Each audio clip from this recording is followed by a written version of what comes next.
Are you a Muslim, by the way? Yeah. Why do you Be- trust that Muhammad is truly a prophet of God?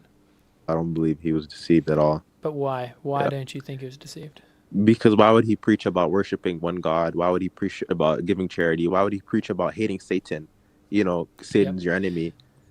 He Because it's wouldn't. more deceptive. It's far more deceptive that way. If a guy comes along and says, worship Satan, no one's going to believe that. Everyone's going to like, that's silly.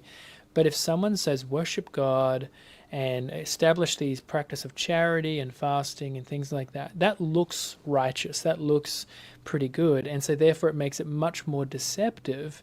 Satan doesn't mind people trying to be good and trying to follow a set of rules and worship one God. He doesn't mind that as long as you're not trusting in the right way to get to heaven, because then you still go to hell in the end. So Satan still has a win at the end of it. Okay, but that's what the Jews believed as well before Jesus came, no? To worship one God, to do these stuff Yeah, we believe the before same. We Jesus. worship one Yeah. God. But if you read the Old Testament, it doesn't teach salvation by doing actions. If you look at Genesis 15 in the Old Testament, it speaks about how people were saved by faith, by believing, and that was it, not by works. And so that's why if Muhammad comes along and says, actually, no, it's by your works, you got to work righteousness and things like that in order to go to heaven, Yeah. then he's getting people to trust in themselves. And by trusting in yourself, you end up in hell, and Satan is pleased with that because you still go to hell in the end, even though you might have wore some special robes and fasted 40 days in a year or whatever it is. You still end up in the same bad location, and Satan's pleased then.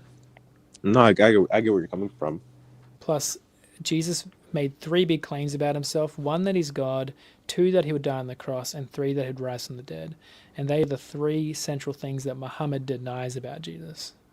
Mm. So, to me, that sounds like Islam was created as a religion to stop people from believing in Christianity. So, to me, that would make sense. Satan would be behind that then. Right. I'll look into it, man. Those 3 points. Yeah, Jesus is God. He died on the cross, and I'll look into the eyewitnesses and stuff like that. do that. Yeah. Yeah.